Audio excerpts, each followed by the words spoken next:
Hello friends, स्वागत है आपका डीएम स्टडी सेंटर पर फिर से। लास्ट वीडियो में हम लोगों ने डिस्कस किया था कि सिविल सर्विस का प्री के एग्ज़ाम का सिलेबस किस तरह से होता है और किन चीज़ों को पढ़ना होता है। आज इस वीडियो पर हम लोग डिस्कस करेंगे मेंस एग्ज़ाम के बारे में कि मेंस का क्या सिलेबस होता है, किन चीज़ों को पढ़ना होता है, कितना पेपर होते हैं, इस सारे चीज़ों को इस वीडियो पर हम लोग डिस्कस करेंगे। तो चलिए शुरू करते हैं। सबसे पहले आप देख सकते हैं कि यहाँ पर main examination written examination will consist of the following paper. ये सब सारा पेपर जो है आपका मेन एग्जामिनेशन में रहता है। तो सबसे पहले हम देखते हैं कि इनमें क्या रहता है। सबसे पहले आप देख सकते हैं कि क्वालिफाइंग पेपर्स, इसमें सबसे पहले पेपर ए और पेपर बी दो पेपर रहता है। पेपर ए में जो है आपका Indian language to be selected candidate from the language included in 8 schedule, जो आपका 300 मार्क का रहता है। मतलब एक पेपर जो रहता है आपका इंडियन शेड्यूल के अंदर, जो हमारे भाषा है 22 या 3 जो लैंग्वेज है, वहाँ से आपको कोई भी, आपको उड़िया लैंग्वेज हो, बांग्ला हो, संस्कृत हो, उर्दू हो, कोई एक तो लैंग्वेज आपको लेना होता है। उसके बाद वो आपका 300 मार्क्स का रहता है। उसके बाद पेपर बी जो है आपका इंग्लिश है, जो कंपलसरी रहता है सबके लिए, आपका 300 मार्क्स का, ये सबके लिए कंपलसरी रहता है। यहाँ पर आपको इंग्लिश लेना ही है। और ये जो है दोनों पेपर क्वालिफाइंग लेक्चर का है, मतलब आपको 33% लाना है। आपको यहाँ पर टॉप करने की कोई जरूरी नहीं है। आगे बढ़ते हैं। जो पेपर मेरिट में बनता है उनको हम लोग देखते हैं।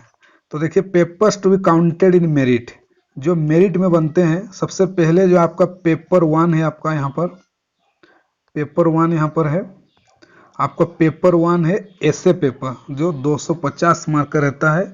और आपको यहाँ पर 2 एसे लिखने होते हैं, 2 एसे लिखने होते हैं। एक एसे जो आपका फिलोसॉफिकल एसे होता है, और दूसरा जो एसे आपका एक जीएस बेस्ड एसे रहता है। 2 एसे आपको लिखना होते हैं पेपर 1 में।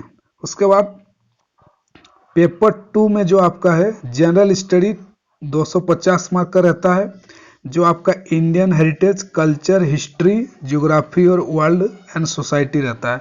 मतलब पेपर 2 जो है आपका हिस्ट्री हिस्ट्री हिस्ट्री हिस्ट्री रहता है, और आपका जो है कल्चर, साथ में कल्चर का क्वेश्चन रहता है, इंडियन कल्चर का रहता है, और ज्योग्राफी रहता है, जो भूगोल का उसका रहता है, और सोसाइटी। इसी सब से मिला के आपका 20 क्वेश्चन वहाँ पर रहता है, और ये 250 मार्क आपका ये होता है। उसके बाद पेपर 3 जो आपका है, जो है आपका जनरल स्टडी पेपर, जो आपका 2 में आएगा, वो आपका 250 मार्क रहता है। इसमें governance, constitution, politics, social science, justice, international, ये सब रहता है। इसमें स्टैटिक पार्ट का क्वेश्चन रहता है, जो कम रहता है। और करंट अफेयर्स, जो आपका करंट अफेयर्स है, ये ज़्यादा क्वेश्चन यहाँ से करंट अफेयर्स बनता है।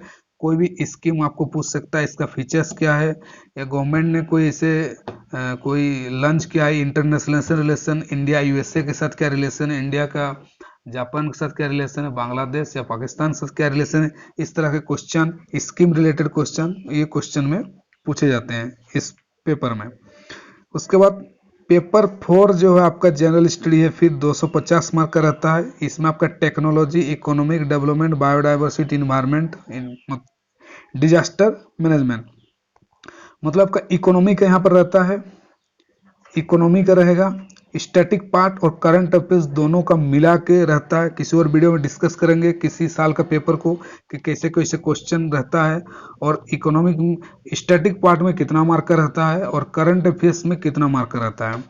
तो यहाँ आप देख सकते हैं कि इन्होंने यहाँ पर क्लियर लिखा हुआ है कि टेक्नोलॉजी, इकोनॉमिक डेवलपमेंट, बायोडाइवर्सिटी, साथ में इन्वायरमेंट का भी क्वेश्चन रहता है, डिजास्टर मैनेजमेंट का भी 1-2 क्वेश्चन आपको मेंस में देखने को मिल जाता है। और ये भी आपका करंट अफेयर्स क्वेश्चन, ज़्यादातर क्वेश्चन करंट अफेयर्स से रहता है। आपको करंट अफेयर्स को बहुत अच्छा से तैयारी करना है। उसके बाद आगे बढ़ते हैं। पेपर 5 में आप देख सकते हैं जनरल स्टडी 250 मार्क्स, जो इथिक्स, इंटीग्रिटी, एप्टीट्यूड रहता है। ये पूरी थ्योरेटिकल पेपर रहता है। इसमें केस स्टडी दिए जाते हैं, थ्योरी, डेफिनेशन, ये सब रहते हैं। और ये भी आपका 250 मार्क्स का रहता है।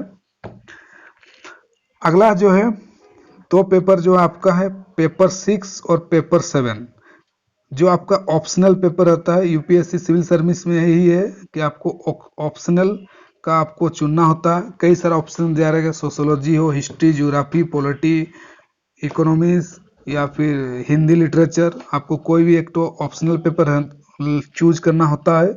और उसमें आपको दो पेपर रहता है, पेपर 1 250 मार्क रहता है, पेपर 2 250 मार्क रहता है। और सारा चीज ये ऐड होके सब रिटर्न जो आपका 1750 मार्क का बनता है। अगर हम लोग यहाँ से देखें, यहाँ से अगर स्टार्टिंग से देखें तो आपका टोटल सब पेपर्स को मिला के जो मेरिट में काउंट होता है ऑप्शनल को मिला के 1750 मार्क बनता है। और लास्ट में आपका जो है इंटरव्यू, जो आपको पर्सनैलिटी टेस्ट बोला जाता है, पर्सनैलिटी टेस्ट में आपका जो 275 मार्क्स का पर्सनैलिटी टेस्ट होता है, 275 का पर्सनैलिटी टेस्ट होता है। और ओवरऑल जो आपका 2025 मार्क्स से आपका मेरिट बनता है। और इसी में डिसाइड होता है कि रैंक के हिसाब से आपको आईएएस, आईपीएस या आईएफएस पोस्ट मिलता है। तो इस तरह का ये सिलेबस है जो हम लोगों ने कंप्लीट डिस्कस कर लिया है।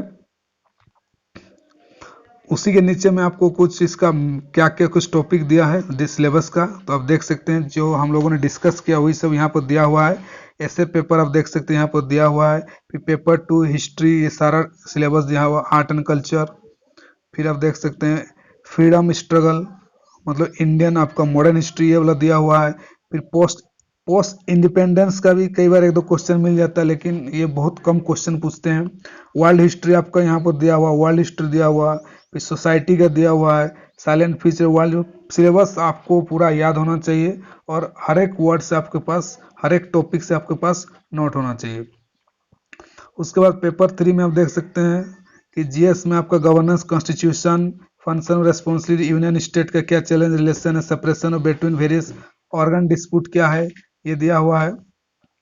उसके बाद silent feature, representation of people act क्या है, जुडिशरी, मिनिस्ट्री, सब करंट अफेयर्स से बेस्ट क्वेश्चन पूछा जाता है। थ्योरेटिकल क्वेश्चन भी, स्टैटिक का भी क्वेश्चन पूछा जाता है।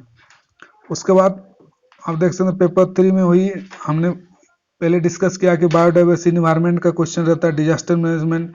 और यहाँ पर डिटेल से दिया हुआ है किन किन टॉपिक को पढ़ना आपको, मेजर क्रॉप्स है, क्रॉपिंग पैटर्न क्या है, क्रॉप्स कैसे होते हैं, टाइप्स ऑफ क्रॉप्स क्या है, टेक्नोलॉजी कैसे फार्मर को हेल्प करते हैं, इसका इशू क्या है, डायरेक्ट इनडायरेक्ट सब्सिडी क्या है, मिनिमम सपोर्ट प्राइस गवर्नमेंट की तरफ जो एमएसपी दिया जाता है वो क्या होता है, पब्लिक डिस्ट्रीब्यूशन सिस्टम पर क्वेश्चन पूछा जाता है, क्या क्या चैलेंज है पब्लिक पीडीएस सिस्टम में, फंक्शन क्या, लिमिटेशन क्या, बफर स्टॉक क्या है। फिर एनिमल रियरिंग, एनिमल हस्बेंड्री पर भी क्वेश्चन कई बार डायरेक्ट सिविल सर्विस में यूपीएससी मेंस में पूछा जाता है। अप स्ट्रीम, फिर फूड प्रोसेसिंग, लैंड रिफोर्स पर भी क्वेश्चन लास्ट ईयर ही पूछा गया था, 2020-21 के अंदर भी पूछा गया था। इंफ्रास्ट्रक्चर भी पूछा जाता है, एनर्जी पोर्ट, ये सारा चीज पूछा। आईटी सेक्टर से कई बार रोबोट टेक्नोलॉजी, नैनो टेक्नोलॉजी, सारा क्वेश्चन पूछा जाता है। डिजास्टर मैनेजमेंट पर पूछा जाता है। तो ये कंप्लीट सिलेबस दिया हुआ, इसी पर साथ में आपका इथिक्स का पेपर जो इंटीग्रिटी, ये आपका यहाँ पर दिया हुआ है। वैल्यूज का कंप्लीट सिलेबस है, ह्यूमन वैल्यूज क्या है, एटीट्यूड कंटेंट क्या है, aptitude and foundational civil service integrity, ये सब दिया रहता है, क्वेश्चन डेफिनेशन ये सब। तो इस तरह से ये कंप्लीट सिलेबस हम लोगों ने डिस्कस कर लिया है। आपको इसका पीडीएफ जो है आपको Telegram channel DM study centre आप सर्च करेंगे टेलीग्राम को, आपको ये मिल जाएगा। वहाँ से आप प्री का मेंस का सिलेबस को प्रिंट निकाल कर, एक ही सिलेबस में दोनों अटैच है, प्रिंट निकाल कर और इसको आप डेली पढ़िए, या तो अपने घर के वॉल में चिपका लीजिए। और सिलेबस आपका हर एक वर्ड मालूम होना चाहिए। इसी के साथ किसी और वीडियो में डिस्कस करेंगे और सारी चीज़ों का, सिविल सर्विस रिलेटेड सारा चीज़ें। अगर आप नए हैं तो डीएम स्टडी चैनल को सब्सक्राइब कीजिए। मिलते हैं किसी और वीडियो के साथ। Thank you so much.